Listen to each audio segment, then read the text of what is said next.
Assalamualaikum warahmatullahi wabarakatuh. Perkenalkan, saya Sri Sulustari dari KKN PPM UGM 2020. Kali ini saya akan membahas tentang kesehatan gigi dan mulut. Nah, pembahasan kali ini cukup unik karena saya tidak sendiri, melainkan saya bersama dengan seseorang yang sudah ahli di bidang kesehatan gigi dan mulut. Nah, sekarang saya sudah berada bersama Dr. Aldodi Iskanur Rozak atau biasa dipanggil dengan Dr. Dodi ya, Dok. Selamat siang, Dr. Dodi. Selamat siang. Nah, Dr. Dodi itu adalah seorang dokter gigi yang berpraktek di puskesmas dan klinik pribadi ya, Dok. Oke. Nah, kali ini kita akan membahas tentang edukasi kesehatan gigi dan mulut nih, Dok. Jadi, beberapa waktu yang lalu Kementerian Kesehatan RI kan mengeluarkan juknis atau petunjuk teknis tentang pelayanan puskesmas pada masa pandemi COVID-19. Nah, di mana salah satunya itu membahas tentang pembatasan pelayanan gigi dan mulut ya, Dok. Nah, sebetulnya itu seberapa relevan sih, Dok, antara kesehatan gigi dan mulut dengan masa pandemi COVID-19 seperti saat ini? Jadi ya Mbak ya, ini kalau di masa pandemi sekarang ini, kesehatan gigi dan mulut itu sangat relevan dengan situasi pandemi seperti saat ini. Kita dituntut untuk selalu menjaga imunitas kita agar terhindar dari virus corona. Kemudian banyak hal itu kita berkaitan dengan kesehatan gigi. Seandainya kita mengalami sakit gigi, maka kita tidak bisa melakukan hal-hal yang dapat menjaga imunitas kita, seperti makan kita jadi akan berkurang karena nafsu makan kita terganggu. Kemudian sakit gigi juga membuat kita enggan. Kita mau ngapain jadi males, terus kita mau ngapain malah jadi stres karena mikirin sakit giginya. Entah sakitnya di atas, di bawah, kadang-kadang itu mau buat makan apapun, mau buat kerja atau buat aktivitas, kita jadi lebih enggan. Nah, jadi nanti lama-lama imun kita akan turun sendiri. Karena suplemen kita kurang aktivitas, lama-lama imun kita, organ tubuh kita jadi lebih rentan. Gitu kalau dari kesehatan gigi mulut yang relevan dengan situasi pandemi. Oh iya, betul sekali ya, Dok. Berarti secara tidak langsung sakit gigi itu bisa menurunkan sistem imun kita ya, Dok. Kemudian dikatakan bahwa salah satu cara penyebaran virus ini itu dari droplet. Nah, sebetulnya bagaimana sih, Dok, droplet itu bisa mengakibatkan penyebaran virus COVID-19? Seperti yang kita tahu, itu betul. Kemarin yang dari WHO juga menyebutkan, betul bahwa penyebaran virus COVID-19 ini melalui droplet. Droplet itu bisa terjadi dari percikan air liur yang keluar saat kita bicara, batuk maupun kita bersin. Jadi kita ngobrol aja itu bisa ada percikan tadi, makanya suruh pakai masker tadi. Kemudian melalui ini sentuhan pun juga bisa. Saat seorang positif COVID tadi batuk atau bersin kan ditutup melalui tangan gini. Nah, jadi kan harusnya kan pakai siku. Seharusnya. Seandainya pakai tangan gini, kita neken-neken tombol lift atau kita megang HP, nanti HP-nya dipinjam orang lain, itu nanti bisa menular tadi melalui bekas-bekas tangan yang dipegang tadi. Itu. Kemudian kita megang-megang wajah orang itu juga jadi bisa menularkan tadi. Megang wajah melalui membran mukosa di mulut, hidung, mata, telinga. Nah, sehingga awalnya virus tadi cuma di tangan bisa nyebar ke wajah kita maupun ke barang-barang yang kita pegang. Ternyata itu ya, Dok, penularan COVID-19 itu semudah itu ya, Dok. Kemudian apa sih yang dapat dilakukan penularan COVID-19, Dok? Sebagaimana waktu ini ada WHO menganjurkan banyak hal. Pertama itu yang paling dasar, cuci tangan 7 langkah. Itu kemudian pakai masker. Kemudian nih social distancing juga, sama makan makanan bergizi yang seimbang. Kalau perlu nanti juga ini konsumsi suplemen itu juga diperlukan untuk menjaga tadi kita terhindar dari penularan tadi. Oh iya, seperti dengan anjuran WHO ya, Dok. Nah, kemudian hal-hal apa yang bisa dilakukan masyarakat untuk menjaga kesehatan gigi dan mulut, Dok? Kalau untuk menjaganya itu masih sama seperti zaman dahulu kala. Ya, kita sikat gigi itu minimal 2 kali sehari. Sewajarnya itu pagi setelah sarapan sama malam sebelum kita tidur. Karena kadang-kadang kayak lagu bangun tidurku terus mandi, nah itu ada yang salah, harusnya gosok gigi itu baiknya itu bukan setelah mandi, tapi setelah sarapan. Itu baiknya, sama sebelum tidur. Kemudian kita juga harus menggunakan pasta gigi itu yang ada fluoride. Itu untuk mencegah pertumbuhan bakteri tadi sama memperlambat hilangnya mineral pada lapisan gigi. Nah itu nanti dia akan terjadi remineralisasi, membangun kembali lapisan terluar gigi yang melemah tadi. Kemudian kita juga bisa menggunakan obat kumur untuk menghilangkan partikel makanan yang tersisa tadi untuk lebih maksimal. Kemudian untuk sela-sela bisa juga menggunakan dental floss untuk membersihkan sela-sela gigi yang biasanya kan nyangkut-nyangkut tuh kayak daging atau apapun, biar bisa hilang. Kemudian jangan makan makanan yang terlalu keras. Misalnya kita nyokot tulang, gigit tulang itu, nah, kadang-kadang kan jadi retak giginya. Lama-lama kalau pas nggak bejo, nanti giginya retak, pecah nanti jadinya. Itu. Iya, betul sekali ya dok. Nah kemudian nih dok, bagaimana sih dok penggunaan sikat gigi yang baik? Kan biasanya kita yang penting ada sikat gigi, kita sikat gigi lah tiap hari. Nah sebetulnya tuh kapan sih waktu yang tepat untuk mengganti sikat gigi? Waktu yang tepat itu untuk mengganti sikat gigi itu pertama kita lihat dulu bulunya. Pertama kalau bisa bulu yang kita pakai itu bulu yang halus, malah bisa bagus lagi extra soft. Ada beberapa tipe merek yang punya extra soft tadi. Fungsinya agar tidak mencederai giginya sendiri ataupun gusinya. Itu kadang-kadang ada gusi yang luka kena sikat yang terlalu keras. Kemudian kita ganti sikat gigi minimal itu 3 bulan. 3 bulan dari dipakai.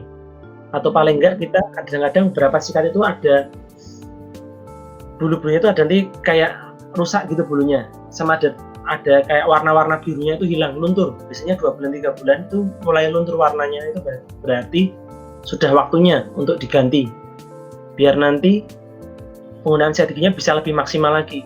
Kadang-kadang kalau udah rusak itu malah jadi melukai sendiri giginya.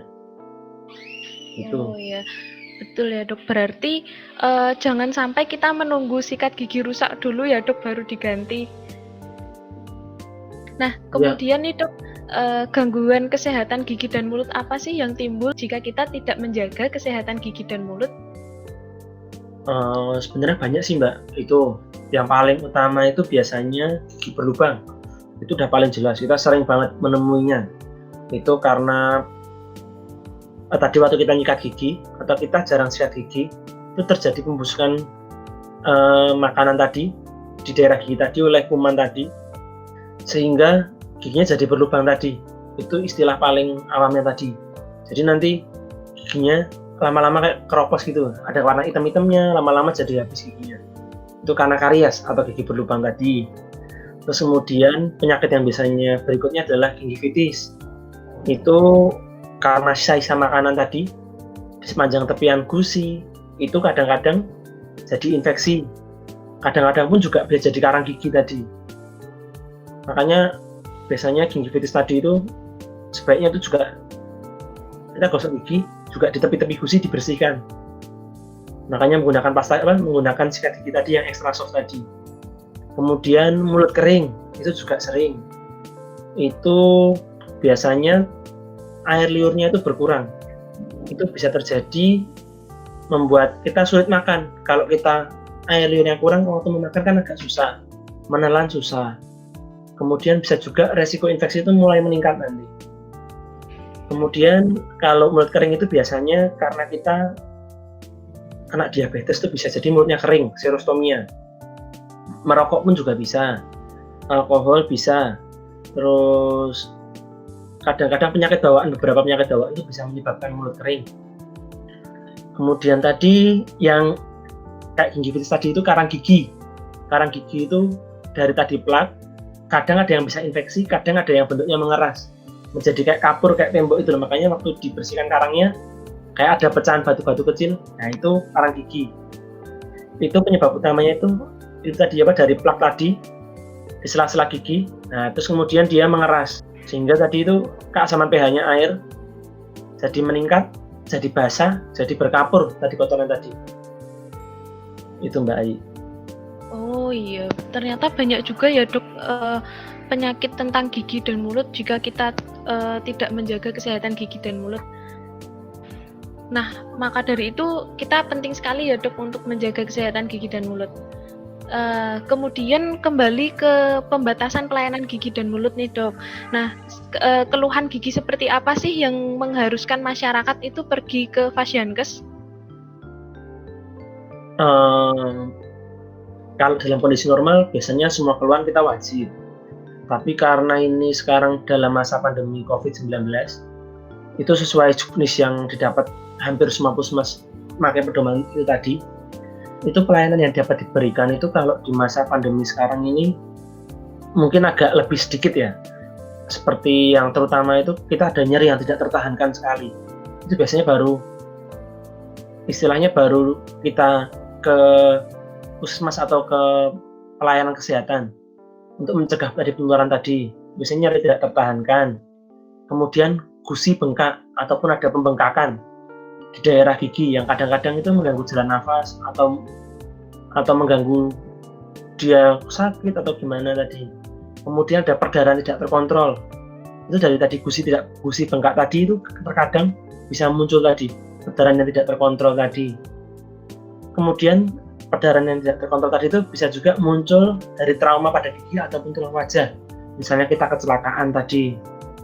Itu pun juga kadang-kadang trauma pada gigi dan tulang wajah itu berpotensi mengganggu jalan nafas. Misalnya ada retak tapi yang posisinya tidak menguntungkan tadi. Terus masyarakat itu tidak perlu khawatir karena pelayanan gigi dan mulut menggunakan scaler ultrasonik tadi ataupun dengan bur high speed tadi, itu dengan APD lengkap sesuai dengan pedoman itu bisa dilakukan. Cuma bisa mungkin dihindari sehingga antara dokter maupun pasien sama-sama terlindungi karena kita belum tahu siapa yang positif, siapa yang negatif. Jadi beberapa tindakan kadang-kadang kalau tidak penting sekali tunda. Kecuali kita di gawat darurat tadi seperti nyeri tertahankan, kemudian gusi bengkak, perdarahan ataupun trauma yang mungkin bisa efek jangka panjang itu mungkin dilakukan. Tapi semisal estetik aja biasanya kita tunda dahulu karena nanti takutnya antara dokter ke pasien ke dokter saling menulari tadi. Gitu. Oh iya. Jadi kita juga harus bisa mengidentifikasi ya dok, sakit gigi kita itu bisa ditahan atau sudah termasuk kondisi penyakit gigi yang parah. Nah, jadi apabila Bapak, Ibu, atau teman-teman itu memiliki keluhan gigi dalam keadaan darurat, bisa segera berobat ke Fasiankes agar segera mendapatkan pelayanan kesehatan ya dok. Setelah sembuh, Bapak, Ibu, atau teman-teman juga dapat melakukan aktivitas sehari-hari dengan lancar tanpa keluhan sakit gigi. Nah, kemudian yang terakhir nih dok, pesan Dokter Dodi untuk masyarakat terkait kesehatan gigi dan mulut di masa pandemi COVID-19 ini apa ya dok? Pesan saya ya kalau untuk kesehatan gigi dan mulut ya, itu sebenarnya simpel. Seperti biasa dari zaman dahulu kita senantiasa seharusnya sadar menjaga kesehatan gigi dan mulut itu sangat penting sekali. Karena mulut itu tadi termasuk penularannya termasuk tinggi sekali karena ada dropletnya tadi. Terus kesehatan gigi dan mulut itu merupakan cerminan kesehatan tubuh kita tadi. Karena makanan masuk itu selalu melewati mulut. Kecuali kalau kita ada sakit itu diinfus baru lewat infus. Kemudian sakit gigi itu kan dapat menghambat aktivitas sehari-hari. Sehingga sebisa mungkin kita menjaga kesehatan gigi dan mulut tadi. Biar kita tetap dapat makanan yang bergizi tadi. Terus kita juga tetap harus selain tadi makanan yang bergizi, tetap kita kembali ke awal tadi. Kita cuci tangan tadi, kemudian kita pakai masker dan kita tetap jaga jarak tadi.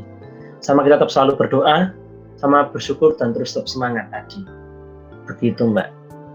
Oh iya, betul sekali dok. Yang penting kita harus tetap menjaga kesehatan gigi dan mulut ya dok, dan tetap sehat, tetap semangat.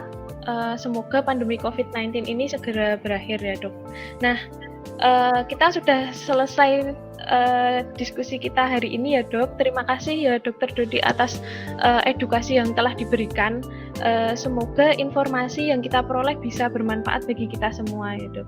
Sama-sama Mbak. Demikian edukasi kesehatan gigi dan mulut yang bisa kami sampaikan. Terima kasih atas perhatiannya. Wassalamualaikum warahmatullahi wabarakatuh.